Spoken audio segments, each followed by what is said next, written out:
जी, मैं जमुई आया था।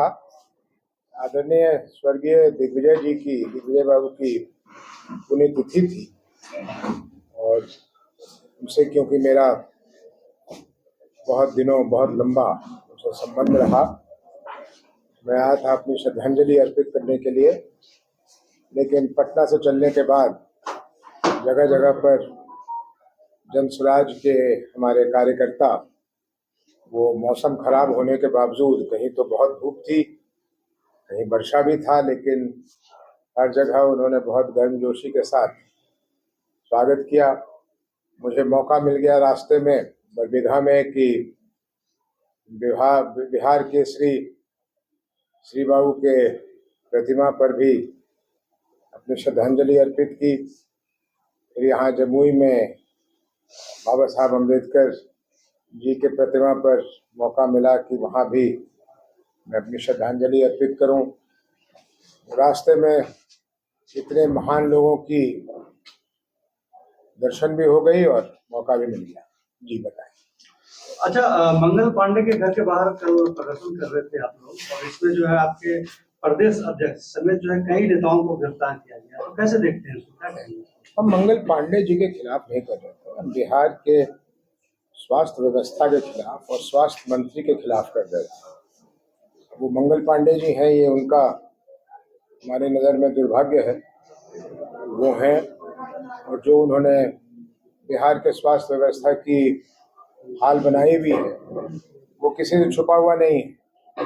कल ऐसा हुआ कि वो पीड़ित महिला की माता भी आई थी, लेकिन देर हो गई, इसलिए वो जहाँ हमारे कार्यकर्ता धरना देने गए थे, कार्यकर्ता क्या, हमारे प्रदेश के अध्यक्ष भी गए थे, वो नहीं पहुंच पाई थी। लेकिन उसकी अगर दर्दनाक कहानी कोई सुनेगा तो अगर थोड़ी सी भी इंसानियत होगी तो वो शर्म से डूब मरेगा। मंगल पांडे जी को इस्तीफा दे देना चाहिए और नहीं तो नीतीश कुमार जी को उनको बर्खास्त करना चाहिए। लेकिन क्या कह सकते हैं, ये तो तंत्र विहीन सरकार है, यहाँ तो कोई सरकार है नहीं। ये तो गंगा जैसे बहती है वैसे हमारा राज्य भी बहे चले जा रहा है। कहाँ जा रहा है ये किसी को नहीं मालूम। लेकिन बिहार की जनता ने जनसुराज को बहुत धारस दिया है, बहुत हिम्मत दी है। बिहार की जनता जिस तरह से बदलाव के लिए बिल्कुल तैयार होकर अपनी भावना को व्यक्त कर रही है, मुझे पूर्ण विश्वास है कि आने वाले समय में बिहार में एक संपूर्ण परिवर्तन होगा। मैं संपूर्ण शब्द का जानबूझकर इस्तेमाल कर रहा हूं क्योंकि आदरणीय जयप्रकाश जी की वो बात, संपूर्ण क्रांति, तो ये संपूर्ण बदलाव की ओर बिहार बढ़ रहा है। अच्छा, नीतीश जी ने पेंशन को बढ़ा दिया, वृद्धा पेंशन को, और आपके प्रशांत किशोर जी कह रहे हैं कि जो हम लोग 2000 पेंशन आगे अगर हमारी सरकार बनती है तो हम लोग देंगे। ठीक है, तो क्या कहेंगे इस पे? क्या लगता है कि प्रशांत किशोर पहले से भी कह रहे थे लोग पेंशन बढ़ाएंगे, क्या आपके लिए प्रशांत किशोर के जो वादा कर रहे थे उन्हीं को देखते हुए नीतीश जी ने तो नहीं बढ़ाया पेंशन? इसका उत्तर मैं बिहार की जनता पे छोड़ देता हूँ। लेकिन जरा सोच के देखिए कि जिस मुख्यमंत्री के पास दशकों थे यही काम करने के लिए, वो किस चीज की इंतजार कर रहा था? जनसुराज और प्रशांत जी इसकी मांग करें। ये 400 रुपये अमानवीय है। 400 रुपये में कोई नहीं जी सकता। सम्मानजनक शब्द तो छोड़ दीजिए, अगर सम्मान को खोकर भी कोई जीना चाहे 400 रुपये में तो वो नहीं जी सकता। हमने कहा था हम 2000 रुपये करेंगे, वो तो करेंगे, अगर बिहार की जनता मौका देगी वो तो करेंगे ही। लेकिन घबराहट में, आनंद फानंद में इन्होंने 1100 रुपये किए हैं। इन्होंने हमारे दबाव में आकर वो 96 लाख परिवार को 2 लाख रुपए भी देने का वादा किया है। इन्होंने जीविका की दीदियों का वेतन भी बढ़ाया है। हमारा मानना है, और मुझे लगता है कि बिहार के अधिकांश लोग मेरी बात से सहमत होंगे, कि ये जन सुराज की आवाज उठाने से, और एक बात मैं आप लोगों के माध्यम से स्पष्ट करना चाहता हूं कि जन सुराज कुछ नहीं कह रही। जन सुराज बिहार के लोगों की भावना को व्यक्त कर रही है, उसको एक पटल दे रही है। हम एक माध्यम बने हुए हैं बिहार की जनता की भावनाओं को सतह पे लाने वाले। हम अपनी ओर से कुछ नहीं कह रहे, और यही कारण है कि जो जन सैलाब की तरह एक जहां भी प्रशांत जी जा रहे हैं उनके लिए वो मिलता है, वो और बिना उठाए, बिना जबरदस्ती लाए हुए, ये इस बात का संकेत दे रहा है कि लोग कह रहे हैं कि आप लोग चलिए आगे और हम लोग सब मिलकर बिहार में परिवर्तन करेंगे। आप सर भाजपा से भी सांसद रहे हैं जी। और लंबे समय से पारिवारिक जुड़ाव रहा है आपका भाजपा से, जी। जैसे हम लोग आपका बैकग्राउंड जानते हैं। जी। तो फिर जनसुराज आप भी तो सर उस सरकार के हिस्से रहे हैं। जी बिल्कुल रहा हूँ। तो आज और उसमें उस समय में क्या बदलाव? मेरे बारे में आप जरूर जानते हैं, लेकिन थोड़ा सा उसमें और जोड़ दूं।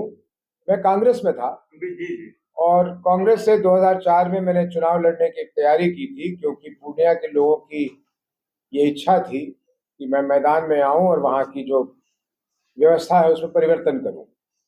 लेकिन चुनाव के 15 दिन पहले एक घटना कहिए, दुर्घटना कहिए, जो अब के हमारे वहां सांसद हैं श्री पप्पू यादव जी, वो निर्दलीय थे और जाकर उन्होंने लोक जनशक्ति पार्टी में रामविलास जी में वो मिल गए। और इस कारण मेरे मन में संशय हुआ कि शायद, क्योंकि वो उस समय के वर्तमान सांसद थे और अब वो कांग्रेस के हिस्सा बनने, मतलब वो गठबंधन में आ गए, तो मैंने कांग्रेस पार्टी से त्यागपत्र दे दिया और कहा कि मैं निर्दलीय लड़ूंगा। लेकिन तब देश के प्रधानमंत्री आदरणीय वाजपेयी जी ने मुझे बुलाया और सारी बात करने के बाद मुझसे कहा कि आप निर्दलीय क्यों लड़ना चाहते हैं, हमारी पार्टी में क्या खराबी है। और इस संदर्भ में मैं गया था भारतीय जनता पार्टी में, 10 वर्ष वहां सांसद रहा। बहुत सुखद समय मेरा बीता। आडवाणी जी और वाजपेयी जी के नेतृत्व में हम लोगों को पूरी आज़ादी थी अपनी बातों को रखने का, अपनी बातों को करने का। फिर आदरणीय मोदी जी प्रधानमंत्री बने और वो भी कार्यकाल बहुत अच्छा चला। लेकिन 2016 में भारतीय जनता पार्टी ने अपना राह कुछ बदल लिया, ये हिंदू मुसलमान वाली बात शुरू कर दी और हम लोग उस परिवेश में पले नहीं। तो और फिर उन्होंने नीतीश जी के साथ भी हाथ मिला लिया, जिसके वो बिल्कुल खिलाफ में बोला करते थे। तो मैंने सोचा कि ये तो अवसरवादी लोग हो गए, ये अपने फायदे के लिए कुछ भी कर सकते हैं। तो मैंने त्यागपत्र दे दिया था भारतीय जनता पार्टी से और पुनः वापस कांग्रेस में चला गया था।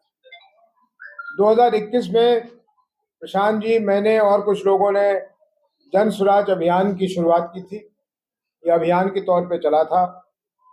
मानसिकता से, अगर मानसिकता के हिसाब से पूछे तो आज भी हमारी जन सुराज पार्टी है लोगों के अपने मत देने के लिए। दिल दिमाग से मेरे जिला अध्यक्ष से पूछ लें, प्रभारी से पूछ लें, हम लोग सब अभी भी एक अभियान के तौर पे चल रहा है। अभियान क्या है? बिहार को बदलना है।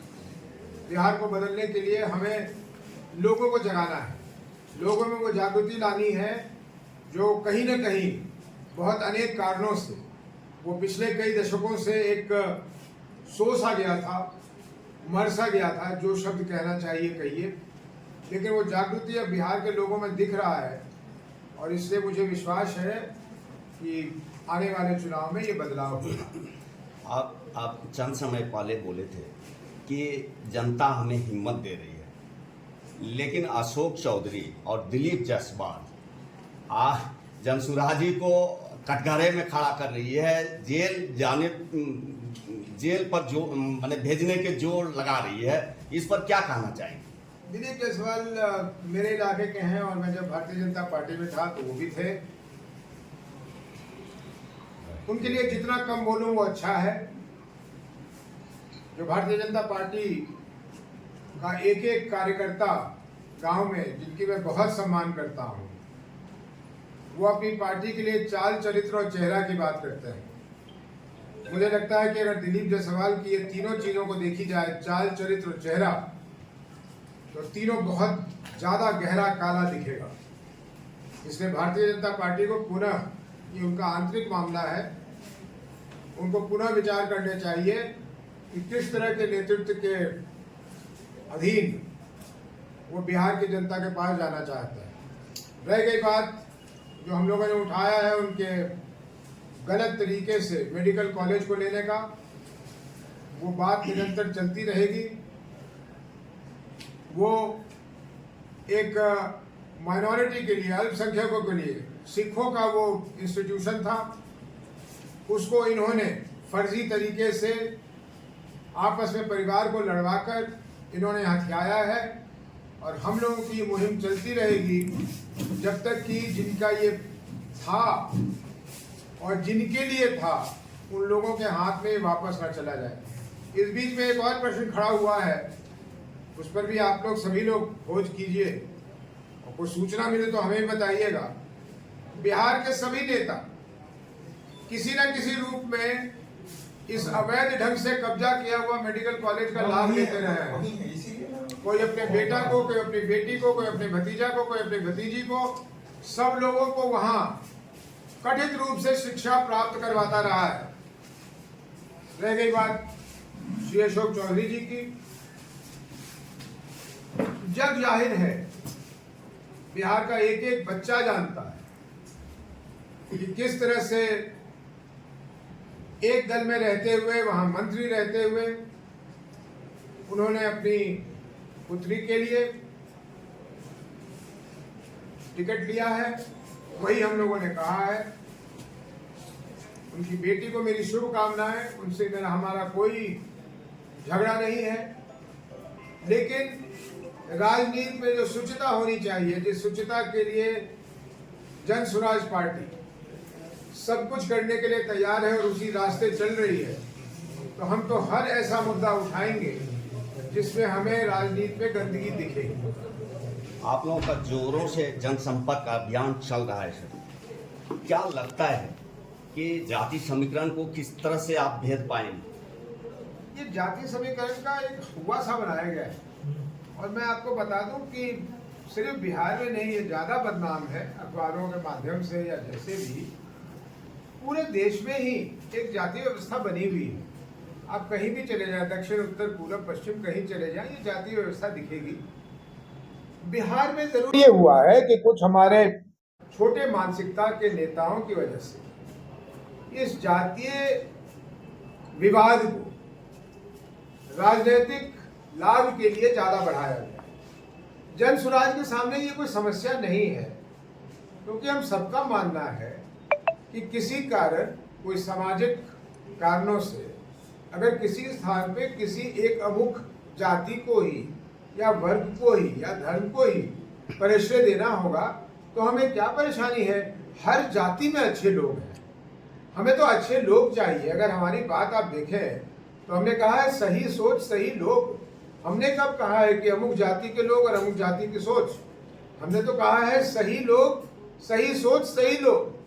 तो अगर हमें किसी जगह किसी एक विशेष जाति या वर्ग को अपने उम्मीदवार के तौर पे उतारना होगा, तो हम उस जाति में ही अच्छे लोग ढूंढेंगे। वहां कोई कमी नहीं है, बिहार में प्रतिभा की कमी नहीं है और कोई भी जाति ऐसा नहीं है।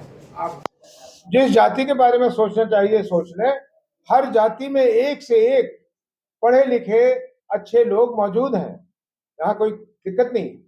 अच्छा, प्रशांत किशोर हमेशा परिवारवाद पर हमला बोलते हैं और आज लालू यादव को जो है आरजेडी ने 13वीं बार राष्ट्रीय अध्यक्ष बनाया, तो क्या कहेंगे इस पर? भाई, आपका जो मकान होगा उसके आप ही मालिक हैं। मैं तो जाके वहां मालिक नहीं बन सकता। आप मुझे अतिथि के तौर पे बुला सकते हैं, मेरा स्वागत कर सकते हैं, चाय पानी पिला सकते हैं, घर तो आप ही का है ना। तो आरजेडी जब लालू जी का है तो वो 13 बार बने या 23 बार बने, भगवान उनको लंबी उम्र दे, तो उन्हीं की पार्टी है। इसमें क्या, इसमें तो कोई दिक्कत नहीं। ऐसे ही आप देखेंगे जेडीयू में वही लोग बनेंगे जो नीतीश जी के बिल्कुल करीबी हों। जेडीयू कोई चुनाव करवा